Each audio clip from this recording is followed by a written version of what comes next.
Hello, friends out there in YouTube land. I'm Robert Ham, and I'd like to welcome you to the show today, and also thank you for watching. Today, I'm going to be talking about some accessories for the X100 series camera. Now, everybody loves the X100f. I'm excited about it as well. However, the accessories that I'm talking about lend itself to the DNA and the core capabilities of the camera. Friends, I'd like to ask you to hit that like button and subscribe if you found this video helpful. If you really enjoyed it, share it on your social networks and leave a comment down below. I enjoy interacting with you, and I encourage you to be interactive with me. So, let's do it.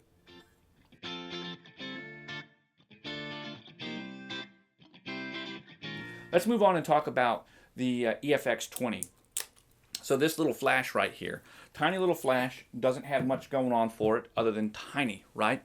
Well, at first glance, you might think that. When we look at the flash itself, little guide number of 20, little square, just one little dial, exceptionally easy to use. The nice part is the white letters that you have are your manual settings, everything all the way up from 1.1 over 164, and then you've got TTL from plus or minus one stop. Now, one stop, granted, isn't a lot, but it can be plenty when you just want to fill in a couple of little shadow areas. This is a directional flash, okay?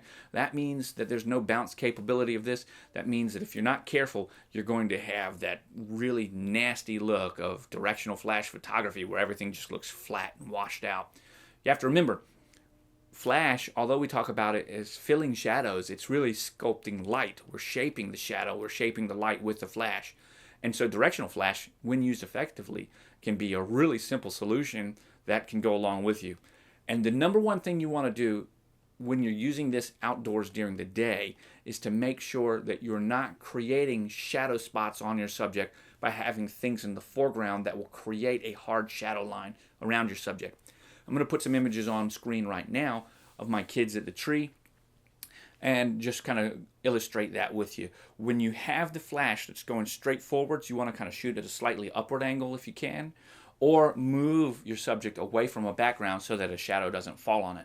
And that includes elements that are within the subject's frame already, specifically elbows, necks, jaw lines, ears, and nose. You want to turn those things in such a way as to not create a shadow that will be seen in the picture.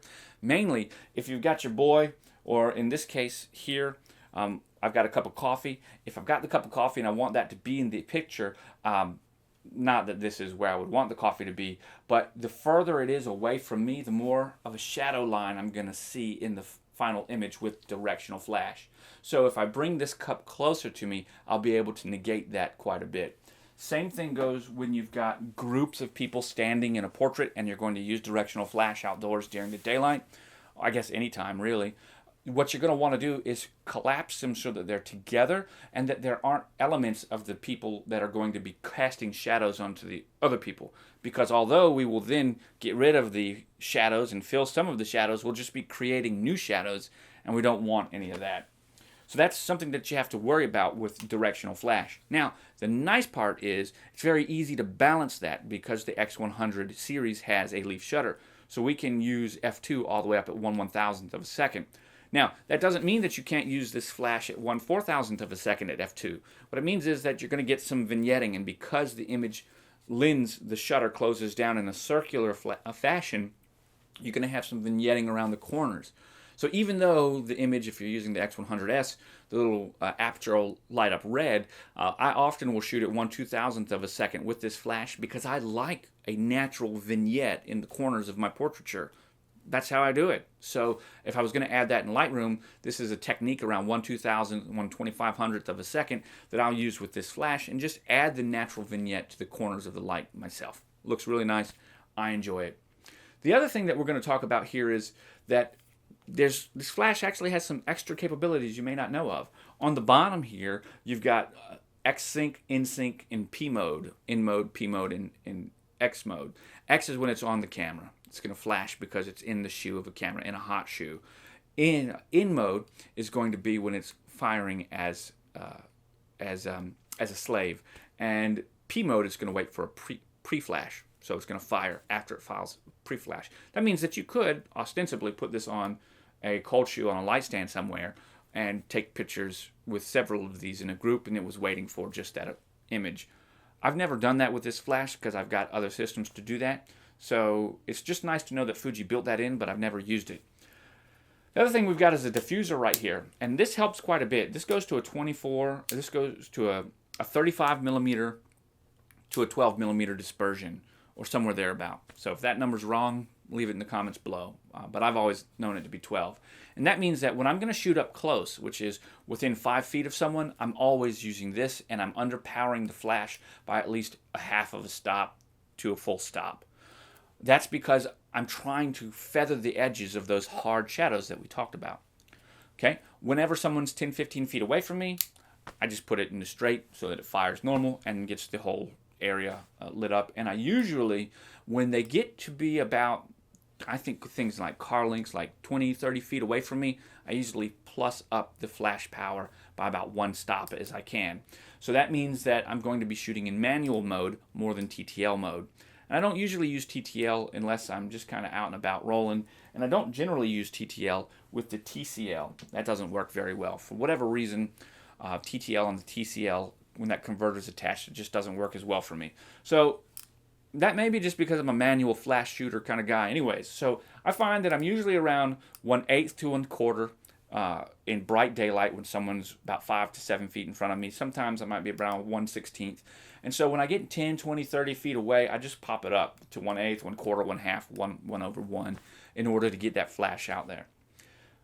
Some pros of this flash: excellent size, excellent build quality. I left this at a park one day at a photo shoot, came back on the Monday after the weekend because I was looking for it. It had been stepped into the mud, and it had rained that weekend, and it still worked just fine after that. So definitely strong. No one stole it. I was happy about that. Stupid bonehead thing to leave a flash, but hey, this is what happened. The other things that I like about it is that I enjoy the make and the build. I like how easy it is to use your little numbers right there. Definitely good to go for all of that. Fuji put a lot of thought into it. Some things I don't like about it: first of all, the batteries, AAAs. So that means I get about 90 pops. By about 20, 25 pops, it starts to take a long time to recycle. That kind of sucks.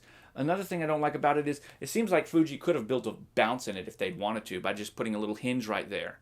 Now, I don't know what the mechanics were, but I just think that they could have, because this would be perfect to use indoors, nighttime, indoors, nighttime, shooting a party of your friends, whatever. You want to bounce it off the ceiling rather than directional to their face. That just looks terrible.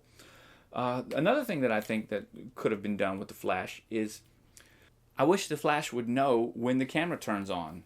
Very simply, when you put this flash on your camera and it's on and you turn the camera off, the flash turns off. However, when you turn the camera on, the flash doesn't turn back on. It seems like it would have been pretty easy to have incorporated that with all the system and everything. All in all, the flash is really nice. One other thing real quick. It's hard to tell when you're turning it on. It's got an audible sound. Out in the light, you have to listen. And I can never see the little orange illuminator. And I can never see the little green LED. So I just have to sit there and wait. And so when I turn this on, I'm always putting it up to my ear because at least I can hear the audible sound of the flash charging.